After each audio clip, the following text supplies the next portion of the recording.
Hola, som Girona. Ens coneixes per la nostra versió en paper, però avui comencem una altra història. Un espai on volem fer el que a vegades no es pot fer sobre el paper. Parlar clar. Amb respecte sí, però també amb ganes de sacsejar una mica i de preguntar allò que fa una mica de nosa. Aquí no venim a repetir titulars, venim a preguntar per què les coses són com són i què passaria si deixessin de ser-ho. Per això, a tots els convidats els hi farem la mateixa pregunta en aquest programa número 0 i els hi demanarem una mica de complicitat. Si aquest nou podcast de Girona vol remoure una mica les aigües, què t'agradaria que remoguessin primer? Aquest és el nostre punt de partida, sense filtres, amb respecte i amb molta curiositat. Som Girona i això tot just comença. Bon dia, nois. Seguim amb les entrevistes d'aquí a la revista Girona, que estem aquí a l'stand-up de les Fires de Girona. Estem aquí amb un convidat molt especial que a mi personalment em fa molta il·lusió, Quim Nadal. Hola. El primer alcalde de la Girona Democràtica i transformador de la ciutat, cap de l'oposició al Parlament de Catalunya, conseller de Política Territorial durant 2 legislatures i, finalment, conseller de Recerca i Universitats fins al 2024. Quim, com estàs? Bon dia. Bon dia. Què tal aquest any les fires? Com les portem? Bé, home, jo me les miro amb una mica de distància. Ahir vaig anar a l'ofici de Sant Narcís. Molt bé. Perquè ara deu fer ja 40 anys que no me'l perdo. És a dir que veure com evolucionen les homilies del bisbe, les cerimònies i el tipus de gent que hi va, ja és tot una lliçó, saps? Sí. Però, a part d'això, bueno, ahir, per exemple, els meus nets van anar a fires amb la meva dona i jo era a Barcelona amb un dinar, o sigui que no hi vaig poder anar, però sé que s'ho van passar molt bé i que van acabar anant a sopar, a menjar una pizza tranquil·lament. Mira, veus? Molt bé. Primer de tot et preguntaré, et tracto de tu o de vostè? De tu. Sí? Sí. Vale, perfecte, guai.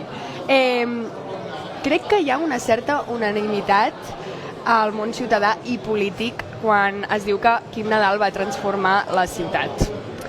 Una ciutat una mica grisa que ha esdevingut extremadament transformadora en molts sentits. Tu que ho has vist de primera mà? Jo no ho puc dir. És a dir, que la gent ho digui m'afalaga i m'agrada. Que hi ha una part de veritat, probablement sí. Però jo crec que s'ha de ser modest, s'ha de ser discret i s'ha de deixar clar que en fi, són la força dels fets els que de veritat confirmen si sí o si no allò que es diu és o no veritat. Jo crec que sí, però m'estimo més no haver-ho de dir jo. Quim, vas exercir d'alcalde durant 23 anys. Mirant pel retrovisor ara, no trobes que són molts anys ocupant el mateix càrrec? Home, són molts anys, sobretot si tens en compte que jo vaig ser alcalde als 31 anys per primera vegada i que passava de 50 quan vaig deixar-ho estar.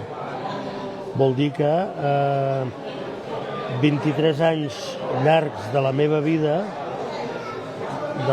més central, han estat ocupats per aquesta feina.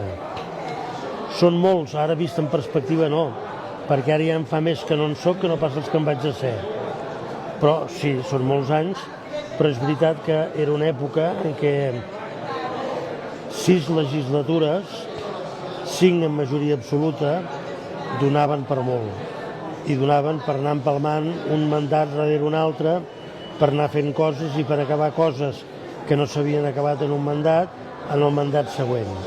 I jo crec que això donava molt de sí i que, a més, donava equilibri i ordre i solvència a la ciutat. Hi ha alguna època d'aquells anys que recordis amb especial carinyo? Home, jo crec que els 2 primers mandats, que van ser els més potents pel que fa a la força transformadora, són els que recordo d'una manera més viva perquè és el que era més nou. És a dir, començàvem, érem joves, tot estava per fer, però també és veritat que, ho he explicat moltes vegades, l'any 79, si la meitat dels carrers de Girona estaven sense asfaltar, prometre asfaltar els carrers no era cap bogeria. Era dir, intentarem posar ordre en els carrers i que la gent no hagi de sortir trepitjant fang. Després les coses es sofistiquen i la gent vol centres cívics, vol pavellons d'esports, vol centres culturals, vol biblioteques, en fi, tot va evolucionant molt. Però en els anys més elementals les demandes eren molt primàries. Dóna'm allò que no tinc. Quim, de què estàs més orgullós de la Girona que has deixat als teus nets? Mira, jo crec que hi ha dues coses diferents, una de caràcter intangible que no es pot mesurar, que és que la gent que a vegades se'n donava una mica de menys de ser de Girona va assumir l'orgull de ser de Girona i la satisfacció. I per tant, aixecaven el cap i quan anaven per altres llocs de Catalunya, tu d'on ets? De Girona. I trepitjant fort, no?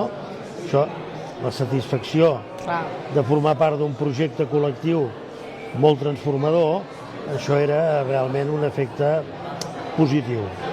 L'altre, hi ha tota la transformació física de la ciutat, que pot començar pel barri vell, però pot acabar per tots els barris, on a cada un, una cosa o altra, marquen un abans o un després de zones verdes, equipaments, coses que no hi havia i ara hi ha. Quim Nadal és catedràtic també d'Història Contemporània per la Universitat de Girona. La seva vida intensa dedicada a la política l'ha deixat exercir com a investigador i professor universitari? La veritat és que jo vaig començar 10 anys fent de professor, dels 20 als 30, 10 ja són molts, Dels 30 als gairebé 60, política pura, i als 60 i fins als 70 altre cop incorporat a la universitat. De fet, el meu tipus d'especialització, mentre vaig fer política, em va permetre continuar publicant, escrivint, investigant, i quan vaig tornar a la universitat no em va venir de nou. Em va ser fàcil donar classe i jo crec que vaig poder continuar una carrera acadèmica que va tenir un parèntesi molt llarg, però que en el fons formava part de la meva vida. Vas trobar a faltar aquells anys que et vas dedicar a política pura, estar en una classe i fer de mestre? Jo crec que no, per una raó molt senzilla. És que un dia vaig pensar, jo havia decidit compatibilitzar les classes amb l'alcaldia. I un dia donava classes a la Facultat de Lletres i em va venir un pensament, és dir, no pot ser que enmig d'una classe sobre el segle XVIII se t'atravessi un col·lector de la carretera de Barcelona que s'ha rebentat. I per tant, si les coses es barregen, val més que les separis. Dedica't un temps al col·lector i ja tornaràs a dedicar-te al segle XVIII. Pas a pas. I vaig separar. Molt bé, Quim. I una pregunta final que fem a tots els nostres convidats. Inaugurem aquest podcast del Girona, no havíem fet res radiofònic fins ara, i la gràcia és remoure una mica les aigües, sacsejar una mica, fer alguna mica diferent. Què t'agradaria veure primer? La veritat és que no ho sé, perquè sí que m'agradaria que l'esperit que ha recollit i que transmet Girona a través de la revista i de les seves activitats tingui una traducció en imatge i en moviment i en veu i d'una manera més viscuda que no pas el paper en un món en què va evolucionant en aquesta direcció, no? Per tant, jo crec que el que aniria bé és que Girona mateix fos capaç de transformar el seu propi projecte sense renunciar a les arrels a tenir una nova dimensió, diguem-ne, audiovisual. Molt bé, doncs moltes gràcies, Quim Nadal. Espero que passis unes bones fires de Girona. Sé que en portes moltes. Sí, bueno, estem a la meitat. Encara no.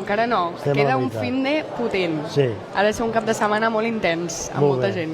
Gràcies. Doncs molt bé, moltes gràcies per venir amb nosaltres i feliç Sant Narcís. Molt bé. Molt bé.